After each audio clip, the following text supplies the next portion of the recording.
자, 여기 보면, 이거 바뀌었죠, 이번에. 언제 바뀌었어요? 22년도 초에 바뀌었어요. 이거 그 강의할 때, 제가 기본반 강의할 때, 교재는 안 바뀌어가지고, 이거 바뀐 거 정리해가지고, 교재 나눠드리고, 프린트 나눠드리고 수업을 했던 기억이 나요. 이거. 그만큼 중요합니다, 이런 것들. 그 다음에 초고층 방제, 종합방제실. 그러니까 이것도 보면은 주기적으로 나오죠. 거의 보통 한 10회차 정도에 이렇게 한 번씩 나오는 것 같아. 그 다음에 3번. 이 방출 속도와 플럼 상승 속도 관계. 이거 대부분 물방울 종말 속도 많이 생각해서 이제 쓰셨을 거예요. 근데 저는 다른 관점으로 답안을 작성했어요. 이건 좀 이따 한번 같이 보시죠. 그 다음에 4번 정적 독성 지수와 동적 독성 지수. 저도 이거 처음 본 문제예요. 이번에 처음 본 문제. 근데 이 독성 시험하는 방법 있죠? 그 시험하는 방법이요 어마무시하게 많습니다. 어마무시하게 많아요. 그 중에 얘를 쓰래. 어떻게 알아? 어떻게 알아 이걸? 그러니까 이거 아주 개인적인 그 논문 같은 거 있잖아요. 그러니까 그런 색깔이 너무 짙어요, 이런 것들은. 좀 이따 한번 또 같이 보시죠. 그 다음에 이것도 자주 나오죠. 상업용 조리시설. 이것도 우리 평가할 때도 했고. 그 다음에 6번. 야, 이것도 이거를 몰라서 아마 잘 못 썼을 거야. 수선 패턴도 뭐 잘 모르겠지만 일단 뭘 물어본 거예요? 문제점을 물어본 거죠. 이 고장 나는데 어떻게 대책을 세울 수 있느냐. 자, SMPS 전력 변환 장치를 이제 물어봤어요. 이것도 소강 문제는 아니에요. 소강 문제는 아닌데 저도 좀 약간 다른 관점으로 답안을 썼어요. 이거를. 그러니까 저는 예전부터 그냥 그런 좀 생각을 가지고 있는데, 남들과 똑같은 답안을 쓰면은 좋은 점수를 못 받는다. 남들과 똑같은 답안은 5점이다. 저는 생각을 해요. 남들과 똑같은 답안은. 그래서 항상 다른 관점으로 문제를 좀 해석하려고 하고, 그렇게 좀 계속 보려고 저는 노력을 하거든요, 항상. 그래서 이번에 기출문제 풀이가 어려웠던 게 그거예요. 출제 의도를 파악하기 어려운 문제들이 꽤 돼요. 출제 의도를 파악하기가 어려운 문제. 그러니까 출제 의도는 A 방향인데, 나는 자꾸 B 방향이 생각나. 내가 알고 있는 건 얘는 잘 모르겠어. 얘만 알고 있어. 그러면 물어본 이거를 내가 어떻게 이쪽으로 가져올 것이냐. 이게 기술서 답안이에요. 이거 알아요? 몰라. 배운 적도 없어요. 근데 딱 고르다 보니까 만약에 예를 들어서 쓸 수밖에 없다. 써야 되잖아요. 쓰기가 어렵다는 거예요. 평상시에 이런 연습을 안 하면. 그 짧은 순간에. 자, 한번 좀 구체적으로 들어가서 보시죠.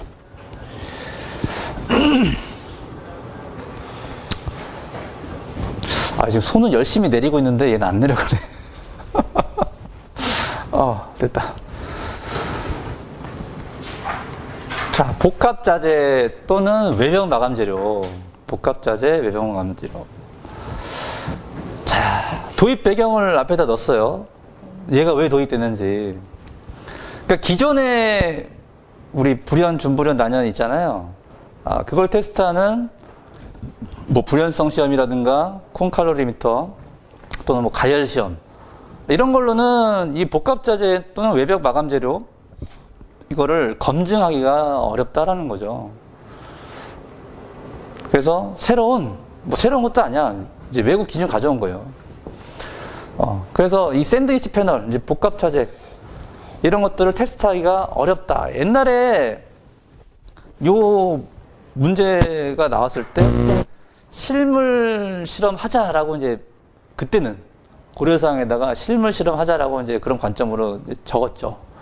근데 지금 이런 문제가 나왔다면 이미 이제 법에 들어왔으니까 도입 배경을 써주고 이제 그 밑에 기준을 이제 써야겠죠. 근데 만약에 이걸 준비를 못했다면 이거는 뭐 쓰기가 어려워요, 이게.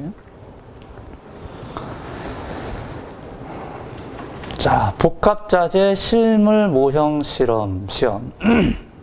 자, 시험 장치 구조.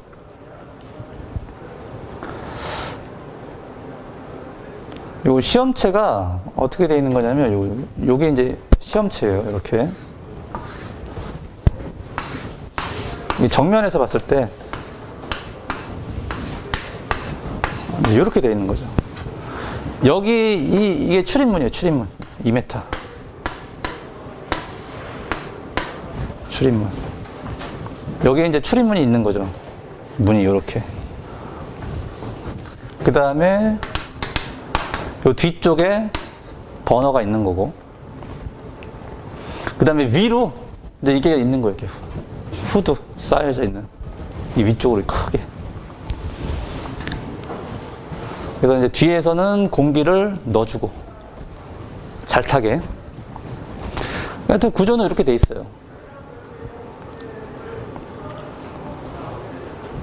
그러니까 시험체가 얘가 시험체예요. 얘가 이 집같이 생긴 애가 이 자체가 시험체. 여기다가 이제 복합자재를 붙이는 거죠.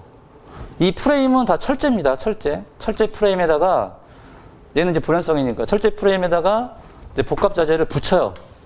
실제 그 현장에서 하는 것처럼 똑같이. 그래서 시험체는 사용 제품, 실제 사용 제품과 동일하게 제작을 하고. 시험체 크기죠. 그 다음 개구부. 그 다음 착하원은 뒤에 이제 요거. 처음에 10분은 100W, 100kW로 가열하고, 두 번째 10분은 300kW로 가열하고, 아후가 아니라 이제 이후 10분은 이제 열 출력 없이 이제 관찰만 한다. 그래서 총 30분 테스트를 합니다. 자, 시험 절차. 뭐 한번 읽어보세요. 그러니까 되게 좀 간단하게 정리한 거예요. 이게 내용이 되게 길어요. 양이 되게 긴데 좀 간단하게 정리했고, 그 다음에 거기에 이제 이런 것들을 좀 기록해라라는 거죠. 기억부터 뭐 피읍, 이거는 제가 삭제 안 하고 다 넣었어요. 이런 것들을 좀 파악을 한다라고. 나중에 기출문제 찾아볼 때 좀 찾아볼 필요가 있어가지고 한번 넣어놨습니다. 그 다음에 시험 종료. 30분 후에 이제 종료를 하고, 구조적 붕괴. 그죠? 구조적 붕괴. 또는 잠재적 위험 가능성이 있으면 조기 종료할 수 있다. 그 다음에 철판의 뭐 박리, 결합 이격 정도, 뭐 탄화 깊이, 균열, 처짐 등을 기록해야 된다. 그 다음에 이제 평가 방법이, 이게, 평가 방법이, 요거는 기준에 있죠, 기준. 얘는 ISO, KSF ISO 13784-1에 있는 내용이고, 이거는 법에 있는 내용이에요, 건축법에. 우리 마감재료에 이게 기준이 들어와 있는 거예요. 근데 대부분 만약에 얘를 모르고 얘만 알았다면 뭐 써도 되겠지만, 일단은 물어본 거는 이제 주가 얘인 것 같아. 물론 이제 둘 다 주긴 한데 얘를 아냐 모르냐. 그러니까 이게 시험 방법 같은 경우 기존에 안 나왔던 그 위험물 6류 있잖아요. 6류 위험물 시험 방법.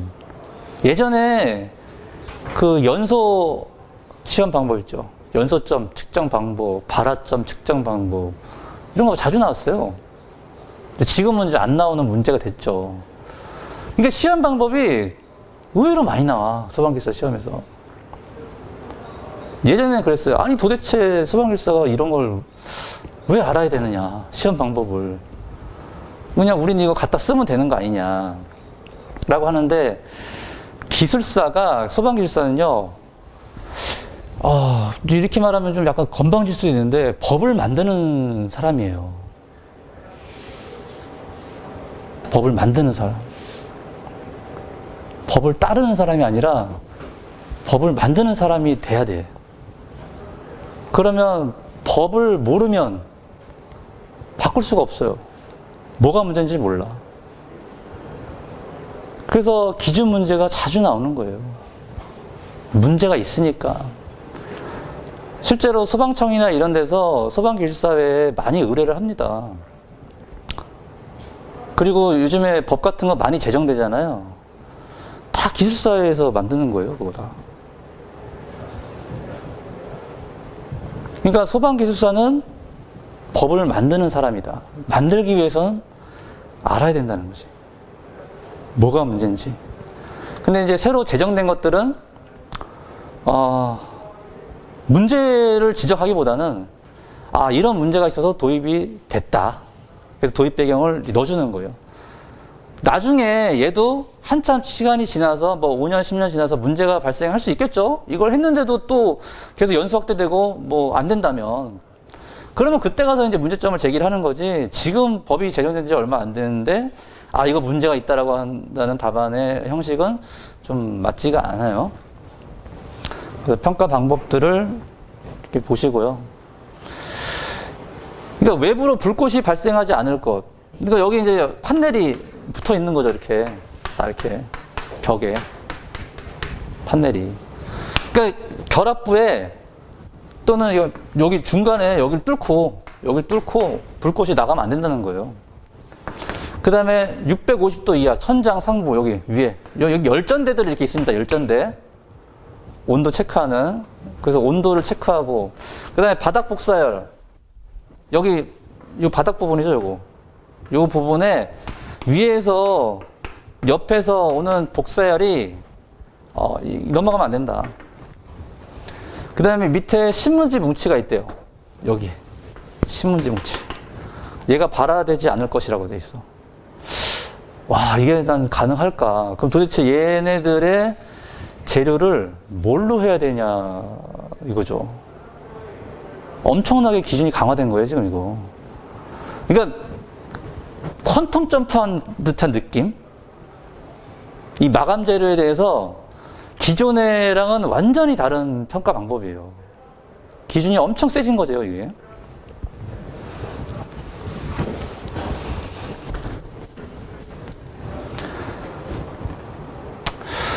자, 그 다음에 외벽, 마감 재료. 요 시험 장치 구조를 보면, 이제 총 높이가 이제 6m예요. 6m에, 여기다 이제 붙이는 거죠. 마감 재료를. 여기다 붙여가지고, 밑에 보면은 이제 여기 목재 더미가 있어요. 여기다 불을 붙이고, 이제, 얼마나 위로 연석돼 되는지를 보는 거죠.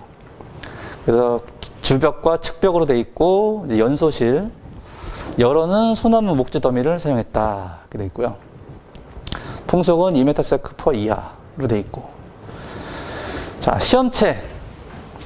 그러니까 이제 벽면, 주벽면과 측면에다 붙이라는 거죠.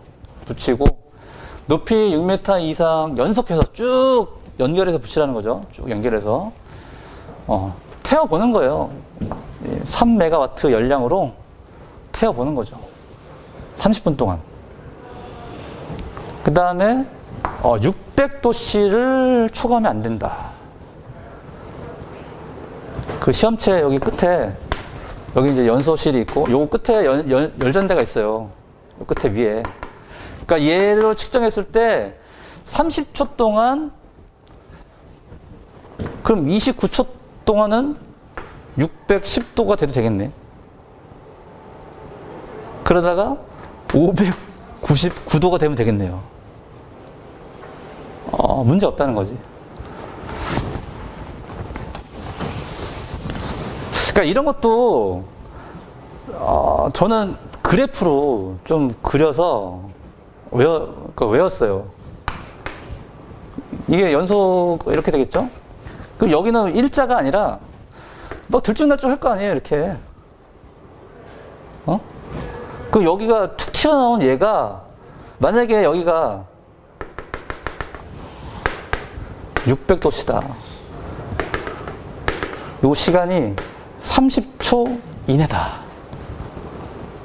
그러니까 문자를 보고 그림을 만드는 거죠. 답안을 쓸 때. 그러니까 요렇게 그냥 쓰는 것보다 마지막에 그래프 하나 그려주면 더 좋으니까 보기도 딱 좋잖아요. 채점관들이. 그러니까 이렇게 쓰면 그냥 외운 것 같잖아요. 이렇게 쓰면 아, 이 사람 뭔가 생각을 좀 했네. 그걸 보여주는 거예요. 저 고민 많이 했습니다 하고 답안에 표현해 주는 거지. 그러니까 이걸 딱 보고 이걸 그 자리에서 떠올릴 수가 있어야 돼. 이걸 보고 딱 그 자리에서.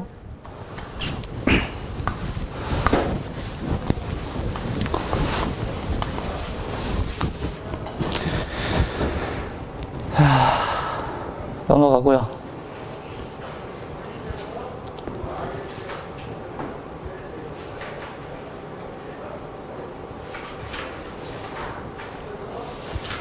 지금 넘어가고 있는 거 맞죠? 왜 안 넘어가? 손가락을 지금 열심히 스크롤하고 있는데, 잠깐만, 이걸, 너무 멀어서 그런가? 이렇게 하겠어. 자, 초고층 및 지하연계 복합건축물 종합방정식을 물어봤습니다.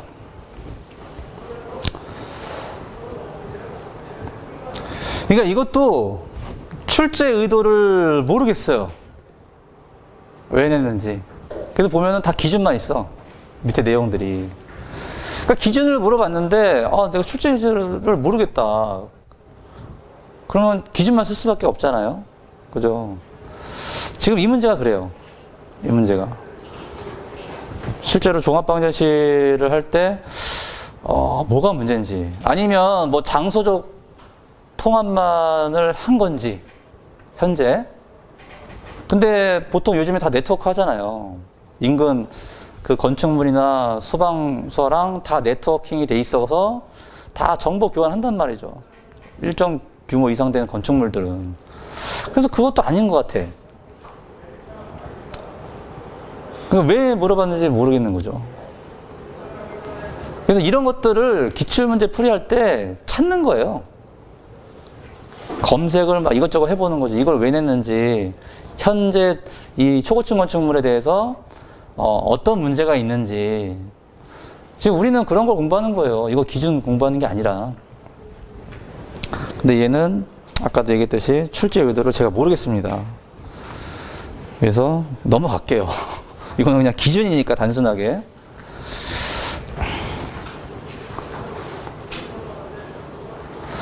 가까이 했더니 잘 넘어가네. 저 지금 계속 이렇게 하고 있었어요. 아까부터. 근데 아까 안 넘어간 거야.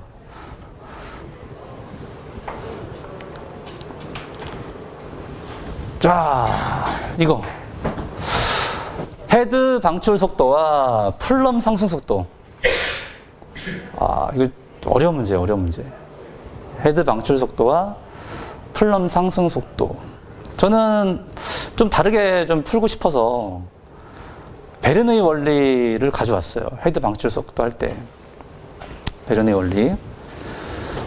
그다음에 플럼 상승 속도는 우리 이제 연서 때 배웠던 상대적 부력의 에너지죠. 그러니까 위치 에너지, 운동 에너지. 부력은 운동 에너지잖아요. 상승하는. 근데 주변 공기가 가지고 있는 위치 에너지와 이 올라가는 이 순간 똑같은 위치에 있는 운동 에너지가 같다라고 이제 놓고 이제 푼 거고, 이 방출 속도는 헤드 위에, 헤드 안에 들어있는 물과 헤드 바로 직전에 나오기 직전에 그 지점을 딱 찍어가지고 이제 베르누이를 적용한 거죠. 뭐 물방울 해가지고 뭐 떨어지는, 올라가는 이렇게 해서 할 수도 있는데, 이렇게 되면 관계를 좀 정량적으로 설명하기가 좀 난해하더라고요. 아, 당연히 얘가 높으면 떨어지는 거고 얘가 세면 올라가는 건데 이거를 어떻게 정량적으로 좀 표현해 줄까? 지금 이 출제한 다른 회차, 다른 그 3교시, 4교시 보면요. 다 뭘 물어봤어요? 암흑도 물어보면서 계산식으로 설명하라고 했죠. 되게 정량적인 걸 좋아하는 사람이야, 출제자가. 예? 그러니까 문제를 풀면서도요, 그런 거 내가 느낌을 받아야 돼요. 그러니까 1교시 문제 보고 2, 3, 4교시에 어떤 문제가 나올지를 예상을 하는 거지. 1교시 문제를 보고 1교시에 법이 이런 문제가 나왔어요. 2교시, 3교시에는 이런 문제가 나오겠네? 하고 나중에 쉬는 시간에 보는 거예요. 아까도 얘기했죠. 내가 잘하는 것만 낼 수밖에 없다고. 그러면 범위가 좁혀질 수밖에 없어요. 출제 범위가. 그럼 1교시를 보고 2, 3, 4교시를 예측을 하는 거예요. 상당히 중요합니다.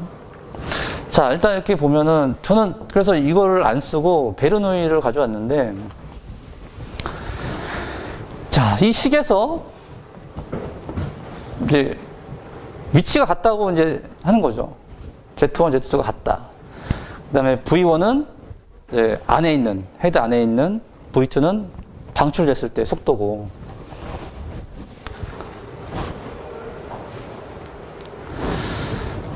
그래서 헤드 통한 소화수 방출을 오리피스 통한 방출로 가정을 했어요. 여러분들 그 문제를 풀 때요, 조건은 내가 만들 수 있어요. 풀이를 할 때 조건은 내가 만드는 거예요. 그래도 돼요. 위에는 이 조건을 안 줬잖아요. 내가 만들면 안 돼요? 된다고요. 그리고 오리피스를 통한 가정을 하니까 V2가 V1보다 월등히 빠르죠. 나왔을 때. 그래서 V1을 지웠어. P1이 대기하면 P2가 대기합이죠. P2가 대기압이므로 그럼 얘도 잠깐만, 얘가 P1, P2가 되겠네. 1로 넘어가니까 1로 넘어가고 V1이 1로 넘어오니까, 그죠? 부호가 얘는 마이너스, 얘도 마이너스 이렇게 되겠죠. 그럼 얘도 1, 2가 되겠네. 그래서 V2가 대기압이니까 얘 지워지고 이렇게 되겠죠. 그래서 이 식이 나왔다. 우리가 잘 알고 있는 식. 이거 뭐예요? 내가 알고 있는 범위 안으로 얘를 가져온 거예요. 내가 알고 있는 범위 안으로. 그 다음에 플럼 상승 속도식은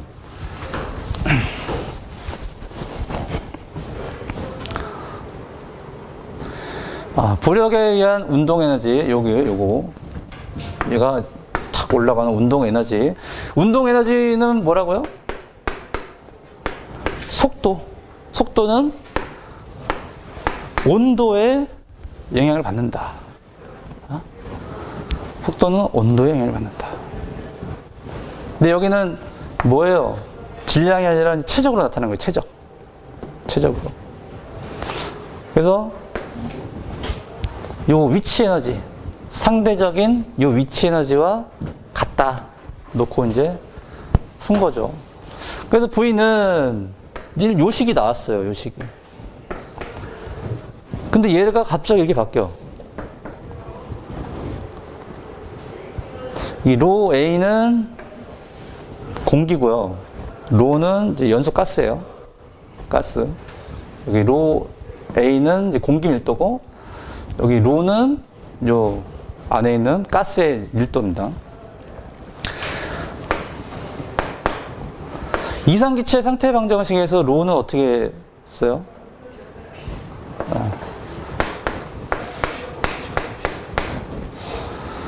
얘하고 얘는 무슨 관계? 반비례 관계, 역의 관계. 그럼 얘를 이렇게 쓸 수 있나요? 얘네들은 다 상수예요. 상수. 로 A는 TA, 로는 T분의 1. 그러니까 여기다가 얘를 넣은 거예요. 여기다가 TA분의 1, T분의 1, T분의 1을 넣었더니만 이렇게 바뀐 거죠. 온도의 함수를 만든 거예요. 그래서 3번 관계. 자, 한번 관계를 보면 헤드에서 나온 소화수가 가열물 상단에 떨어지려면 헤드 방출 속도가 더 빨라야 되겠죠. 근데 디플렉터가 있으니까 얘가 땅 부딪혀가지고 이렇게 떨어진단 말이에요. 그래서 얘를 그 종단 속도로 계산할 수도 있긴 한데 이게 디플렉터에 무조건 다 부딪혀가지고 물이 나오진 않잖아요. 일부란 말이죠. 일부는 부딪히고 일부는 다이렉트로 나오고 또 상향식도 마찬가지예요. 상향식도 디플렉터 부딪혀가지고 떨어진단 말이죠. 그러면 그 속도를 이제 고려한 거예요. 디플렉터에 부딪힌 속도. 그러면 얘가 얘보다는 커야 되지 않냐 이거죠. 값이. 약간 그 어거지성이 뭐 없지 않아 있어 보여요. 하지만 내 나름대로 푼 거예요. 이게. 그래서 이런 관계를 설명하려니까 관계를 설명한 거죠. 이렇게. 그래서 부력플럼의 온도가 주변 공기 온도의 2배보다 작아야 소화수가 가열물 상단에 떨어진다라는 결론에 도달했어요. 그러면 부력플럼의 온도가 주변 공기 온도의 2배보다 높으면 가열물 상단으로 떨어지기 어렵다는 얘기네요. 근데 여기는 한 가지 단점이 물방울의 질량에 대한 조건이 없어요. 질량. 우리 질량이 크면 떨어지고 질량이 작으면 날아간다고 하잖아요. 부력플럼에 의해서. 그 조건이 없어. 근데 이번에서 뭘 의미하냐면 부력플럼에 의해서 물방울이 떨어지지 못하지만 일단 이 온도를 낮춰주잖아요. 부력플럼의 온도를 낮춘단 말이에요. 헤드가 방사가 되면 물방울이. 그럼 점점점 온도가 낮아질 거란 말이죠. 그 이후에 가열물 상단으로 물방울이 떨어진다 라고 해석할 수 있겠죠. 이런 관점이라면. 그래서 저는 이렇게 풀었어요. 그러니까 물방울의 질량보다는 그 에너지 조건으로 푼 거죠. 베르누이 그 에너지와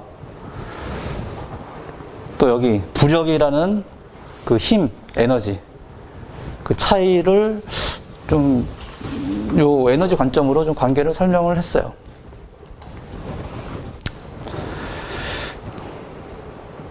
그러니까 답안을 항상 얘기하지만 내가 만들어서 쓸 줄 알아야 된다. 내가 알고 있는 틀 안으로 얘를 끌고 와서 답안을 써야 된다. 이렇게 쓴다고 뭐 누가 야 너 잘못했어 하고 뭐 할 수도 있겠지만 쓴다고 해서 뭐 점수를 안 줄 것 같지는 않아요. 오히려 이렇게 쓴 사람 없을걸요? 다 물방울 그리고 중력, 뭐 학력 이거 썼을 거야 다. 근데 채점자가 봐봐. 채점자가 계속 그 답만 보다가 이걸 봤어. 뭔가 새로워. 이게 틀릴지언정. 그러니까 제가 누누이 하는 얘기가 이거예요. 답안을 만들어라. 내가 키워드를 만들고 답안을 내가 원하는 쪽으로 끌고 가라는 거죠. 지금 우리는 그게 필요합니다. 아주 필요해요. 지금 정보들이 너무 많아. 정보들도 많고 이 답안의 형식이나 이런 구성을 보면은 다 비슷해요. 채점관들이 변별력을 찾기가 어려워. 찾기가 어려우면 몇 점 준다? 5점. 난 잘 썼는데 5점이야. 왜? 남들도 그렇게 썼으니까. 난 6점을 받아야 돼. 합격을 해야 되니까. 그럼 어떻게 써요? 다르게 써야 된다고. 다르게 쓰는데 뭐 얼토당토하게 다르게 쓰는 게 아니라 내가 알고 있는 범위 안에서 다르게 쓰는 거예요. 활용을 하는 거죠. 응용을 하고 변형을 하고 자꾸. 근데 이게 쉽지가 않아. 연습이 안 되면. 그래서 자꾸 많이 생각해 보라고 하는 거예요. 밖으로 나가라고. 책상에 앉아있지 말고. 이건 어느 정도 기본이 돼 있고, 좀 내가 충분한 그 지식을 습득한 사람 얘기예요. 처음 공부하거나, 뭐 이론이 부족한 사람들은 그렇게 하면 안 되겠죠. 그래서 합격을 하기 위한 55점 이상 되신 분들은 진짜 책상에 앉아있지 말라고 그래, 나는. 나가세요. 나가라고 해요. 그러니까 이런 문제 하나 풀려 합격한 거예요, 이렇게. 내 논리가 있잖아요. 내 논리가 있고 내 주관이 있단 말이죠. 하여튼, 제 생각은 그래요.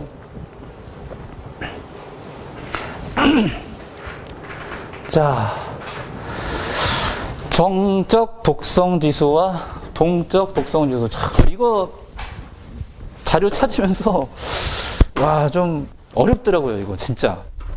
이건 진짜 어려웠어. 근데 막 찾다 보니까 이게 논문 내용이야, 논문.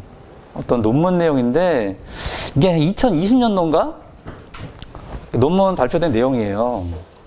뭐 그분이 들어가서 냈는지 모르겠지만, 근데 거기에는 뭐 정적 독성, 동적 독성이란 말은 없어요.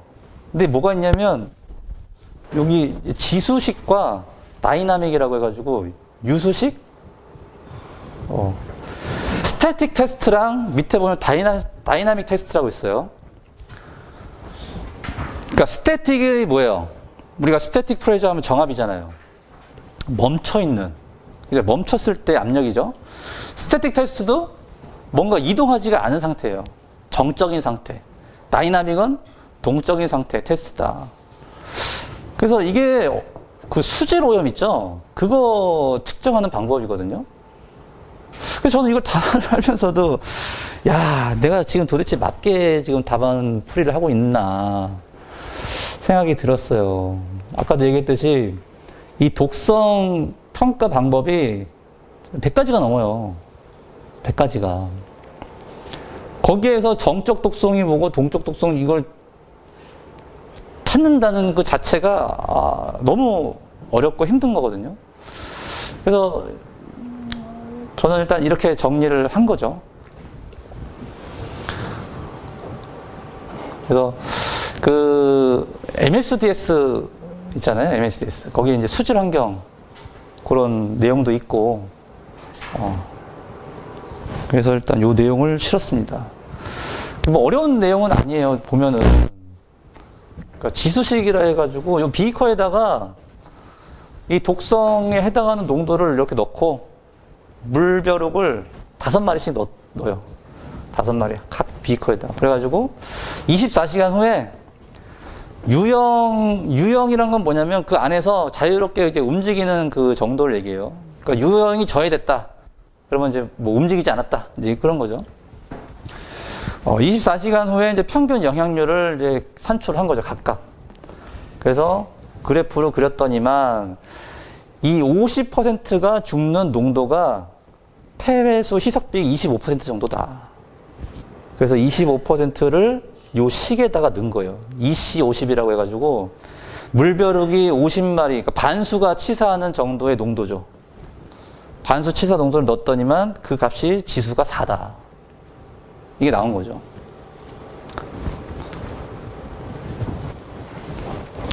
그래서 정적 독성 지수는 이렇게 한다라는 거고요. 동적은 오염물을 보내주는 거예요. 이렇게 여기 물벼룩이 있고 독성 지수가 있는 독성이 있는 물질을 펌핑을 해주는 거죠. 다이나믹하게. 그래서 관찰해서 야, 몇 마리 죽었어? 몇 마리 안 죽었어? 이제 이런 거예요. 10마리를 넣었잖아요. 10마리. 10마리를 넣어가지고 여기 10마리를 넣어서 이 챔버 안에 그래서 오염물질에 노출된 물벼룩의 평균 속도. 그러니까 얘는 죽었냐 살았냐가 아니야. 죽었냐 살았냐가 아니고 평균 속도가 어떻게 되느냐. 평균 유형거리. 그 다음에 불규칙 운동계수. 그러니까 이런 여러 가지 다양한 인자들을 고려한 거예요. 아까는 뭐예요? 죽었냐 살았냐고. 정적 독성 지수는 야, 죽었어, 살았어. 그래서 이제 판단하는 거고, 얘는 살아있어도 좀 뭔가 움직임이 좀 둔화되고, 이런 것들을 이제 계산한 거죠.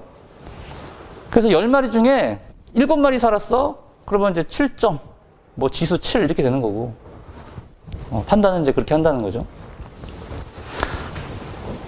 그래서, 솔직히 말하면 이게 이 문제의 정답이라고 저는 좀 말씀드리기 어려워요. 말씀드리기 어렵고, 일단은 요런 뭐 방법도 있다라는 정도만 좀 참고해서 보셨으면 합니다.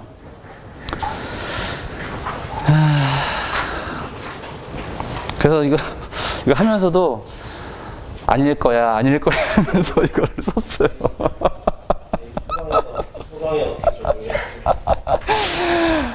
이게 아닌 것 같은데 하면서 막 답안을 썼어요. 참 어렵습니다, 이 문제가.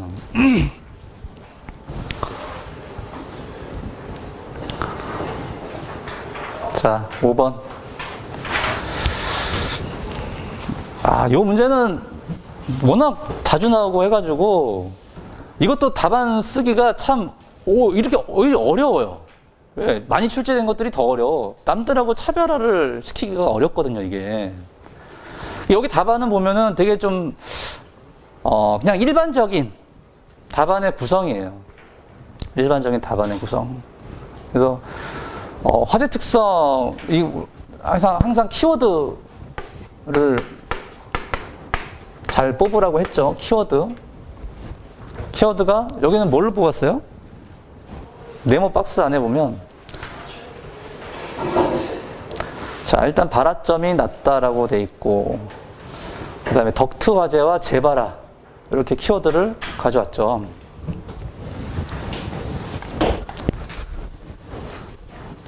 물론 발화점이 낮은 것도 얘 때문에 이제 뭐 재발화가 일어나는 거죠. 얘 때문에 재발화가 일어나는 거예요. 그 다음에 덕트 화재죠. 덕트 화재로 천이가 된다. 이게 메커니즘이죠. 문제점이자 메커니즘. 대책은 이거의 역이죠. 그 덕트 화재를 방지하는, 피해를 저감하는 대책이 뭐예요? 상업용 주방 자동 소화 장치를 적용하는데, 근데 이거지. 그러니까 이 문제의 출제 의도는 실제로 이걸 적용을 해요. 하는데 문제가 없냐 이거예요. 실제로 이거 적용을 하고 있는데 현재 문제가 없냐 물어본 거죠. 마지막 고려사항에다가 여러분들의 생각을 써주면 돼요. 지금 여기 나와 있는 그 답안의 형식은 그냥 기본적인 거예요. 그냥 강화약, 소화약제가 물리적, 화학적 두 가지의 소화 효과를 가지고 있잖아요.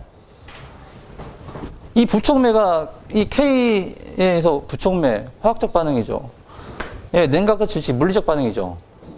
그러니까 한 가지의 소화 효과로는 끄기가 어렵다. 얘는 식용유 화재는. 그래서 이 두 가지의 소화 효과를 가지고 있는 성질이 있는 강화액으로 이제 끄자. 소화약제는 이렇고, 그 다음에 이제 상업용 주방 자동 소화장치 그림 그려주고 밑에 이제 어떻게 작동하는지 했어요. 실제로 이 상업용 주방 자동 소화장치에 들어가는 약재가요, 강화액을 많이 안 써요. 강화액을 많이 안 써요. 주로 할로겐 화합물 소화약제를 쓰거든요. 그래서 내 생각에는 그걸 물어본 건가? 근데 싶은 거죠. 왜 강화액이 소화 효과 좋잖아요. 할로겐 화합물은 물론 냉각 효과도 있지만 강화액보다는 좀 효과가 제 생각에 좀 떨어진다고 저는 보거든요. 그래서 강화액을 좀 강화액 관점으로 이거를 마지막에 좀 풀어가지고 쓰면 어떨까.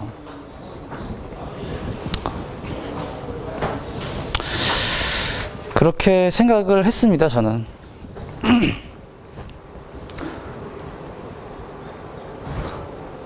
3년 후에 봅시다. 3년 후에 봐요. 이 문제 3년 후에 보자고. 3년마다 한 번씩 나오는 것 같아. 자, SMPS. 과연 이게 전기 문제냐? 그럼 뒤에 예방 방법 보세요. 소선 패턴은 뭐 전기적인, 뭐 기계적인 거에 의해서 뭐 망가진다라고 이제 썼는데, 그럼 이 소선 예방 대책을 저는 좀 다른 관점으로 푼 거예요.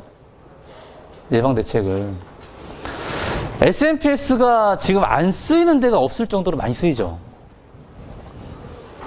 어? 이거 다, 여기 다 들어가잖아요. 여기도 들어가지. 전등. 엘리베이터 안 들어가요?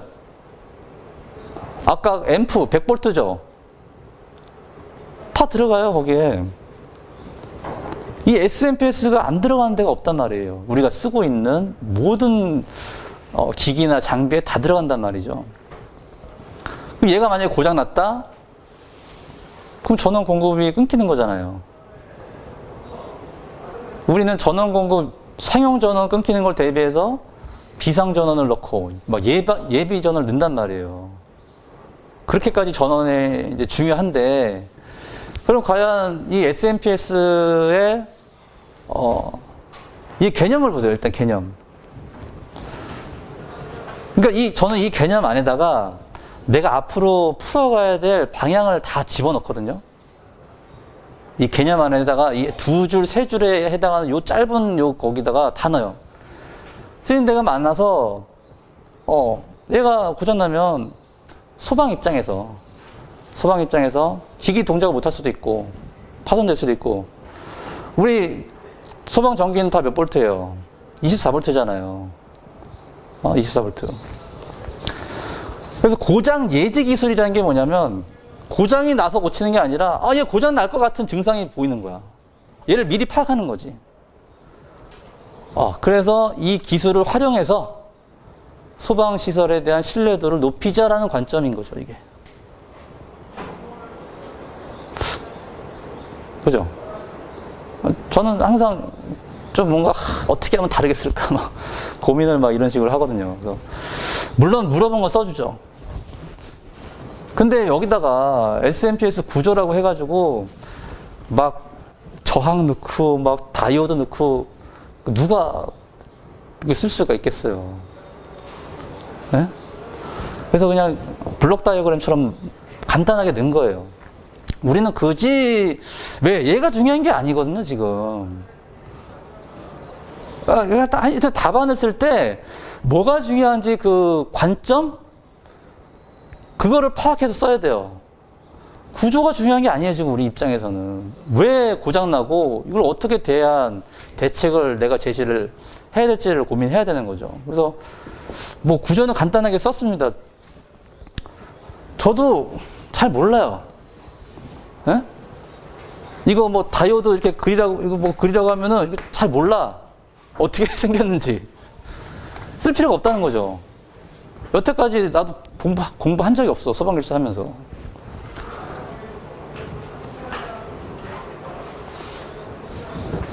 근데 여기 보면은 MOS FAT이라고 있어요. MOS FAT. 이게 저기 감지기 같은데 이제 스위칭 소재로 많이 쓰거든요. 광전식 감지기 같은데. 그래서 요거는 나중에 이게 뭐 N형, P형 반도체에 막 이렇게 돼 있는데, 그거는 나중에 소방 전기 가서 좀 해놓을 필요는 있어요. 이게.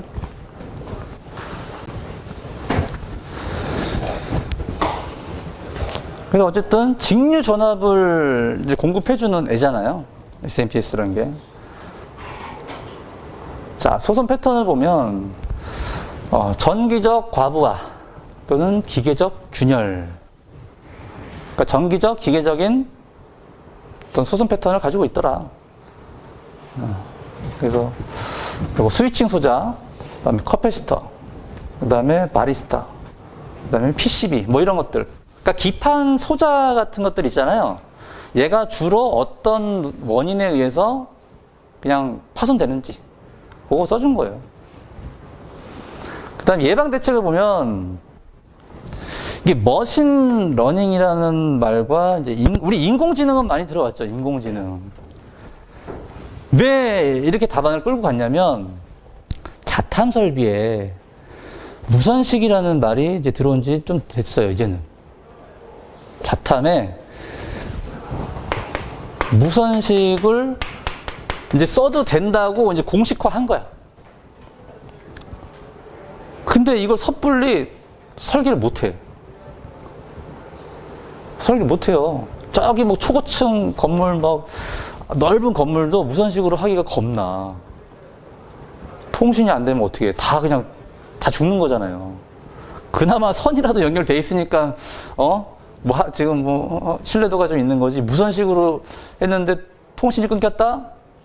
예전에 그 KT 그 지하부 사고 있죠. 그렇게 되면 아주 끔찍한 거예요. 그러니까 기준은 들어왔지만 적용하기가 너무 어려운 거예요. 그러니까 뭐 설계하는 입장에서는 내가 처음이 될 수 없다 뭐 이런 느낌? 그래서 일단 고장 예지 관점으로 가져간 거예요. 이 SMPS 전력 변환 장치가 다운되면 안 되니까 이거를 어떻게 하면은 현재 기술로 찾아서 미리 내가 유지 관리를 할 수 있느냐라는 관점이에요. 그래서 외부에서 주어진 고장 데이터를 통해 컴퓨터가 스스로 학습하는 방법이에요. 머신 러닝이라는 게 왜 딥러닝 혹시 들어보셨나요? 딥러닝. 왜 신경계가 우리 그 몸에 있는 신경계가 다 유기적으로 연결돼 있잖아요. 여기를 탁 치면 어떻게 아프다고 느껴지죠. 이제 그런 신경계로 다 연결된 거죠. 내가 이 손을 어떻게 움직여야 다 뇌에서 정보를 신호를 주는 거잖아요. 똑같아. 얘도 이 머신러닝이 딥러닝보다 한 단계 업된 개념이에요. 그러니까 이런 모든 신경계통이 연결돼 있고 네트워킹이 돼 있고 SMPS랑 여기 메인하고 통신을 하면서 그러니까 이거지. 아날로그 우리 감지기 있죠. 아날로그 감지기 통신하잖아요. 수신기랑. 너 고장 났어? 안 났어? 나 괜찮아. 하나씩 물어본단 말이에요. 어드레싱 방식으로. 똑같은 거지, 얘도. SMPS랑 대화하는 거예요. 나 잘 있어. 괜찮아. 뭐 이런 식으로. 만약에 좀 고장 날 것 같다. 나 좀 아파. 신호를 보내주는 거지. 인공지능은 뭐 더 뛰어난 기술이잖아요. 알파고 있죠, 알파고. 알파고 같은. 그러니까 이 도시에 인공지능 시스템을 만들어서 각 건축물에 있는 모든 설비들을 관장하는 거지. 참 대단하지 않아요? 이렇게 만약에 할 수 있다면. 예전에 제주도에 전기 저장 장치 있잖아요. 그거 사업하려고 했었어요. 2010년 초반 때. 근데 못했죠. 그게 뭐냐면, 거기는 전기를 육지에서 끌고 와야 되거든요. 자체적으로 전기를 만들어서 쓸 수 있는 게 이제 한계가 온 거예요. 이걸 끌고 와야 돼. 그래서 해적 케이블 뭐 해야 되니, 못 되니 막 얘기가 나온단 말이에요. 그래서 전기 저장장치 시스템을 구축하려고 했는데, 어쨌든 사업이 무산됐어.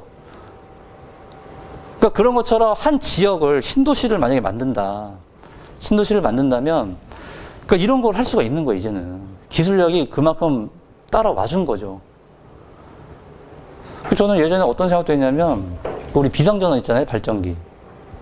발전기를 지금 각 건축물마다 두고 있죠. 근데 규모가 좀 작다. 규모가 작은 건축물은 발전기 없어요. 비상전원 수전 설비를 한다거나 아니면 더 작다. 그냥 엔진 펌프 써. 주펌프, 예비 펌프인데 예비 펌프를 전동기에 의한 전기를 투입하는 게 아니라 가솔린 엔진을 쓴단 말이에요. 디젤 엔진을 쓰던 엔진 펌프를 써요. 왜? 비상전원 안 들려고. 그렇게 좀 하고 있거든요. 근데 만약에 이 신도시급으로 비상전원 뭐 센터가 있어. 예를 들어서. 그러면 이 센터와 그 인근에 있는 건축물 간의 통신을 통해서 만약에 이 건축물이 비상전원을 필요로 하고 있다. 만약 신호를 보냈다. 그럼 여기서 주는 거예요. 그럼 이 건축물에는 비상전원이 필요가 없어요. 그 인근의 신도시 안에 있는 모든 건축물에 비상전원을 설치할 필요가 없는 거야. 우리 전기 공급하듯이 비상전원 사업자가 있는 거죠.